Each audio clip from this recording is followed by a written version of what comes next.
Look, I'm not one to like fangirl, and I've had some huge creators on this app follow me, but with you, it's personal, and I'm gonna tell you why. I've actually tried reaching out to you a few times over the years via YouTube and Facebook just to say thank you. And I know you have a lot of subscribers and followers, and you get flooded with comments and messages and trolls and haters, which I also think just comes with being successful like you are, and just preaching the truth and being so blunt like you are, which is also kind of your niche, what makes you so special and so important to this industry, because the knowledge that you're putting out is real. You know, you give the good, bad, and the ugly, and people like me needed that when I was getting into the industry. And before you're like, it's not this serious, like why is this girl making a whole ass video?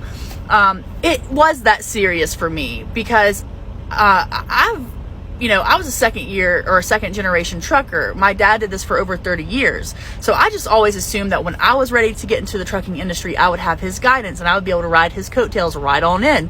But unfortunately, he passed away before I took an interest in trucking. And so I didn't have that guidance. And also I was giving up one life to start a whole entire new life. And I mean, I was giving up a good driving job with FedEx. I was giving up a relationship and a home, which were all things that I needed to move on from and I was ready to move on from. But because I was giving up so much, I really needed that next move to be the right one. And I needed to really do my research to make sure I was going down the right path. And that's when I stumbled across your YouTube channel. And one of the first videos of yours was you were talking about if you're thinking about getting into trucking, stop researching videos on how to drive a truck. Anyone can teach you how to drive a truck. You were like, these are the questions you need to be asking these recruiters and these companies. This is the stuff you need to be expecting from them.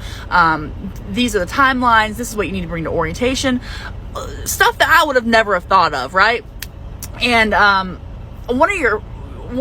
anytime that you'd be like, I'm about to drop some giblets, take some notes, I always wrote the notes down and I would verify things that you said, and you were always spot on. And I took those questions and I asked the right questions, and then I felt like I was ahead of the game when I came to Prime, and I felt like I knew, when I made the decision to go with Prime's flatbed training, that I was making the right decision. I felt very confident with it, and I felt good about it, and I had everything I needed to start out. And when the shitty stuff popped up, it wasn't that bad because I was already expecting it, because that's how you are. You're that honest. And you're vulnerable. Like, I remember that video you posted after your mom had passed where you were talking about you were singing a song in your truck and you just broke down crying. Like, stuff like that we don't get from creators out here enough. It's just a lot of fake people out here. So I really appreciate everything you do. Please do not stop. And thank you so much.